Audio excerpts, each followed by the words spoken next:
I want you to imagine something.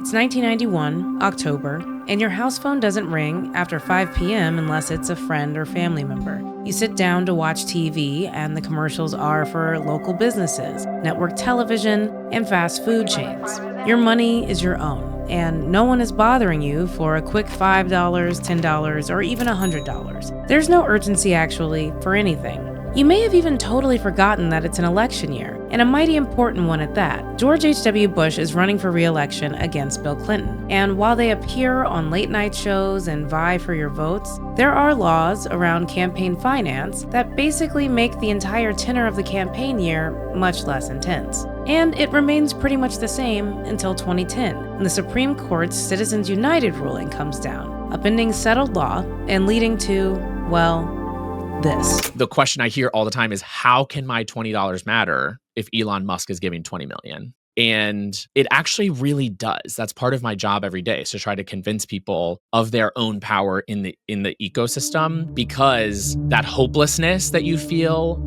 is what gets you to check out. And that's what gives Elon Musk more power in that $20 million. If that $20 million doesn't just buy ads, but it also buys your silence. Campaign finance, a fraught situation made worse in the past 15 years by the Supreme Court's Citizens United decision.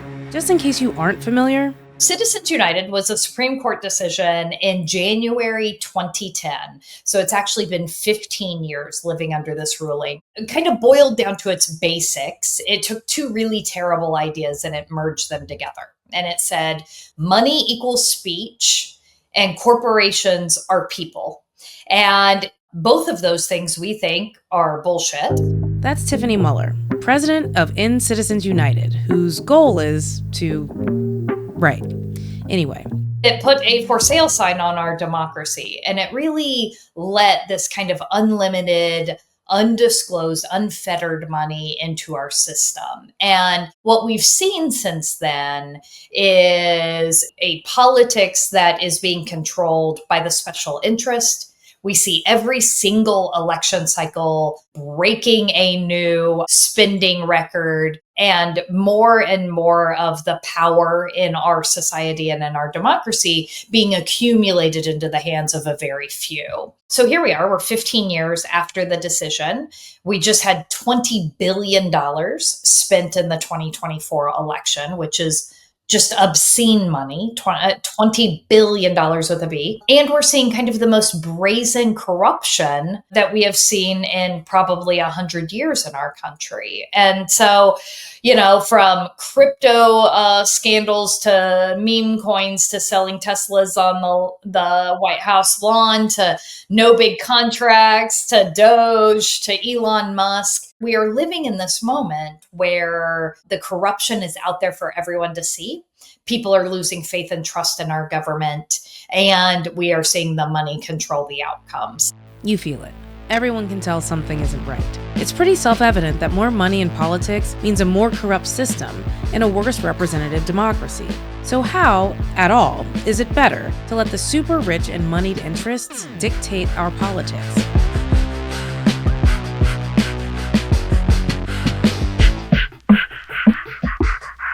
The amount of dollars flowing into campaigns and into political causes broadly has exploded since 2010, roughly doubling every 4-year cycle. We're now spending upwards of $20 billion in political money on every presidential election cycle on both sides of the aisle. That doesn't even count all of the money, because there truly can not be a complete count when you factor in all of the 501c3s, nonprofit organizations, the 501c4s, the dark money groups that don't have the same public disclosure requirements that candidates and PACs do. And that creates a system where we actually don't even know the full extent of the money being spent. But from what we do know, we can see this really sharp increase as our politics becomes more polarized, and therefore the stakes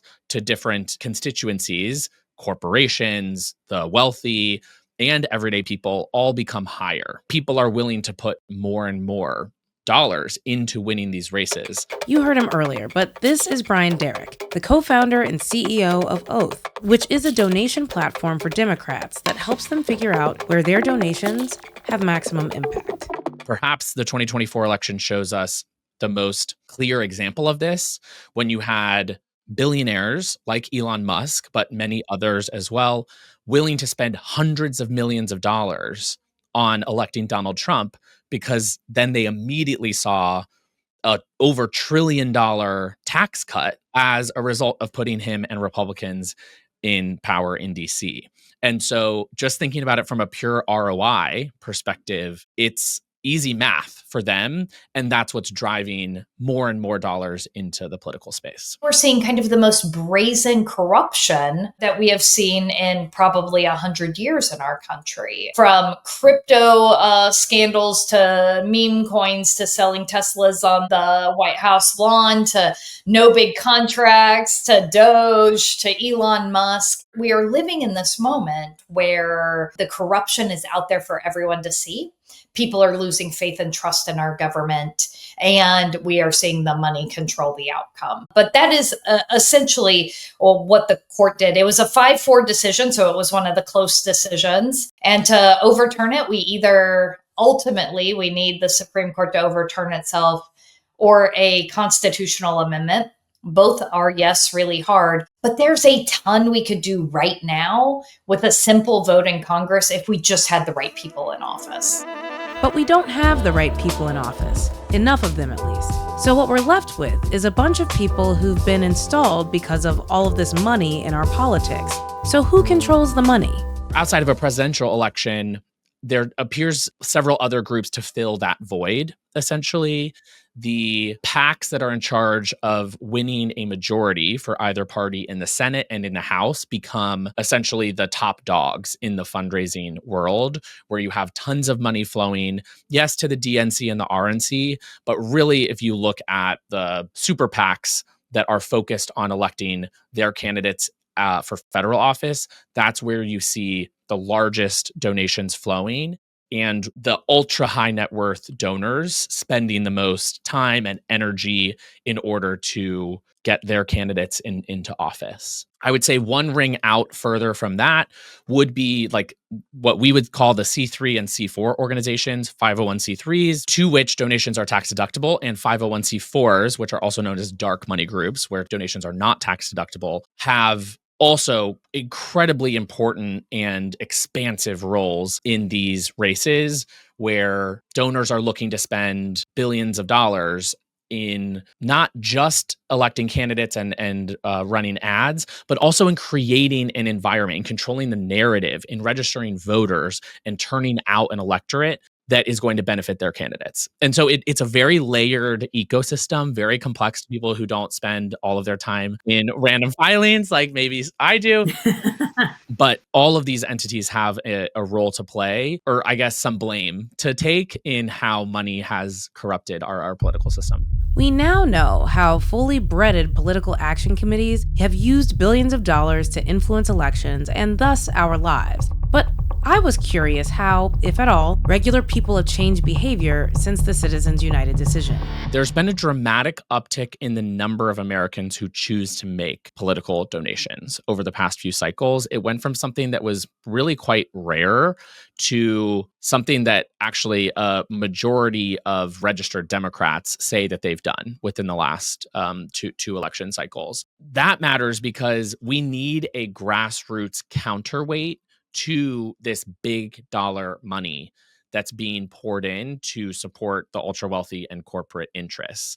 That is one, not the only, but one critical reason that our public policy doesn't reflect the needs of the everyday people, is because these special interest groups, these corporations, are spending obscene amounts to distort either the perception of public opinion or the incentives of our elected officials in delivering on the policy that the rest of us want. We can fight back against that also using campaign finance. This isn't the first period that the corporate corruption of politics was a major concern. In 1907, President Theodore Roosevelt signed the Tillman Act due to concerns of the political power of corporations during the Gilded Age. So what made us say screw that and jump off of a cliff into the political cesspool we're all suffering through today? The backstory behind the case is actually that there is this organization called Citizens United, and they wanted to run an attack ad against Hillary Clinton back during the 2008 presidential primary. But we had a law in America that kept corporations from being able to directly spend in our elections, to affect our elections, for 100 years, back when they were trying to figure out ways to take on the power of monopolies back in the Gilded Age, right?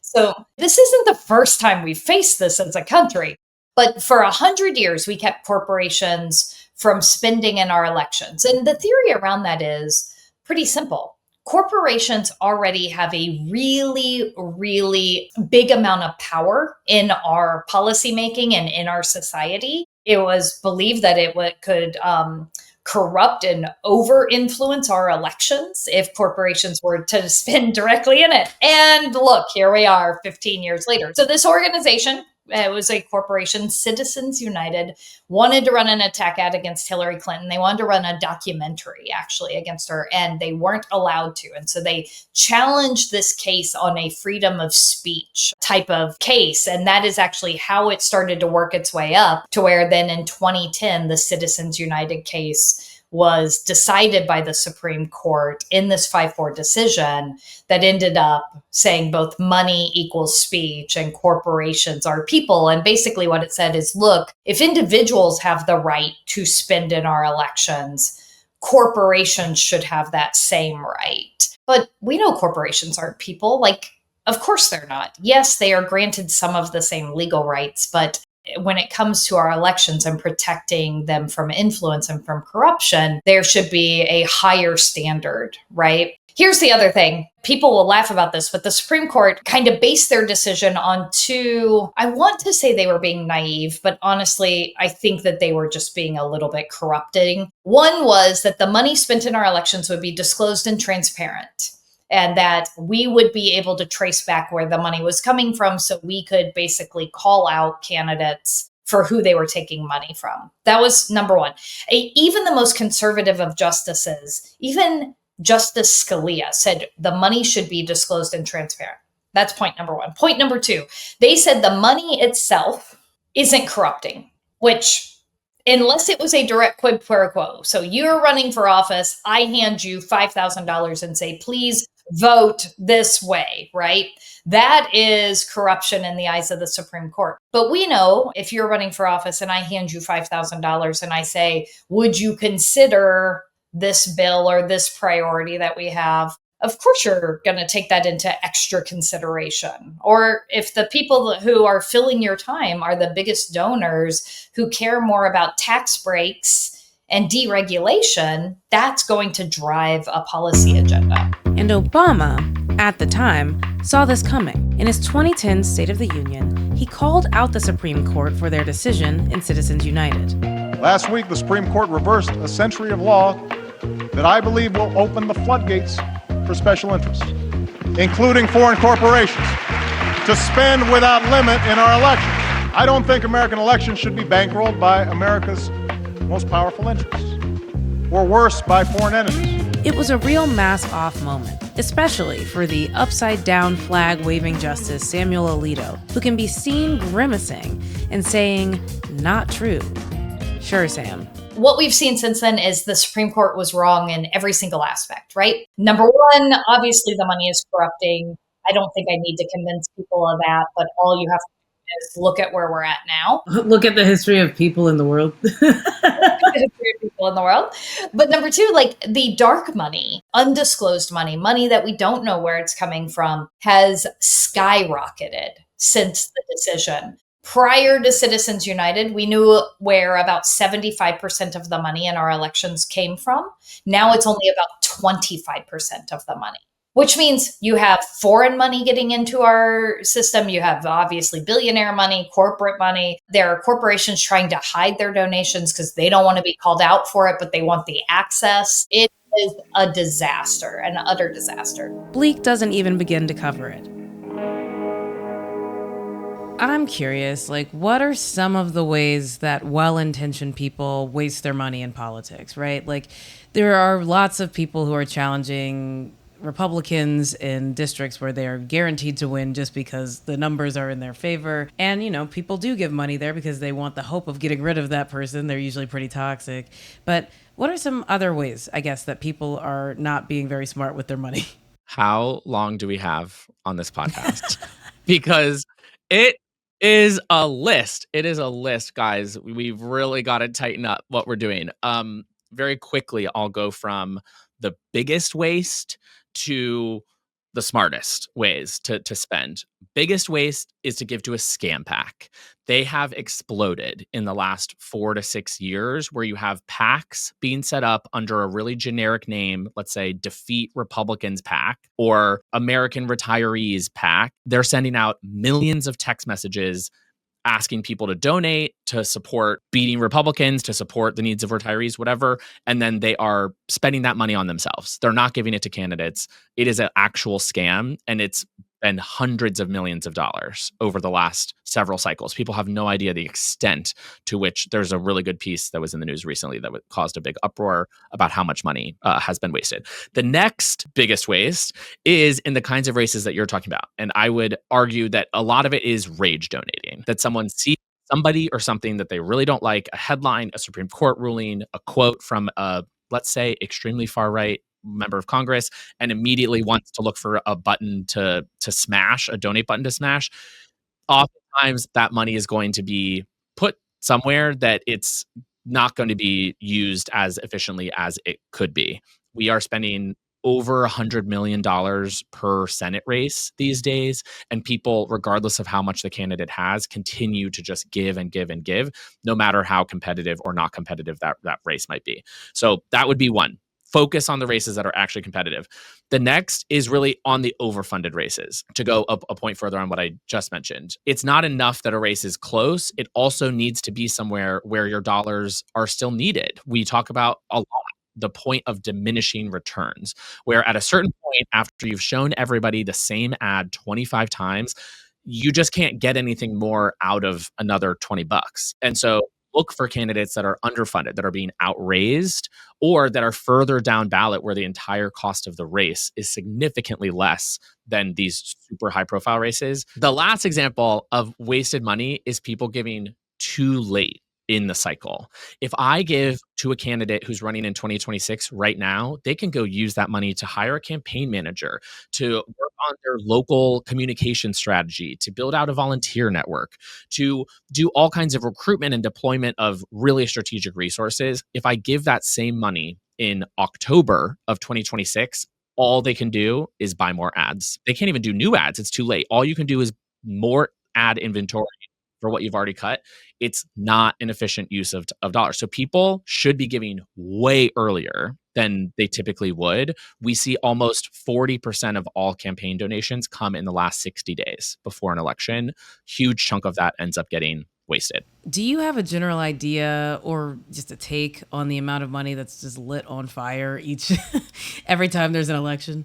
Definitely. In the 2024 cycle, about 67% of all money that Democrats gave to U.S. Senate candidates went to a race that was decided by more than 5%. So another way of saying that is a vast majority of the funds went to a race that in the end wasn't really that close. And in most of those situations, most of those races, we knew that from the beginning, that it wasn't going to be super close. We tried to do the exact opposite. We tried to direct over 2/3 of all donations to races decided by less than 5%. I would quantify the approximate waste of resources in the 2024 cycle. It's hard to pin down an exact number, but somewhere between $600 and $800 million that we think could have been much better spent in a different race had someone had more information when they were donating.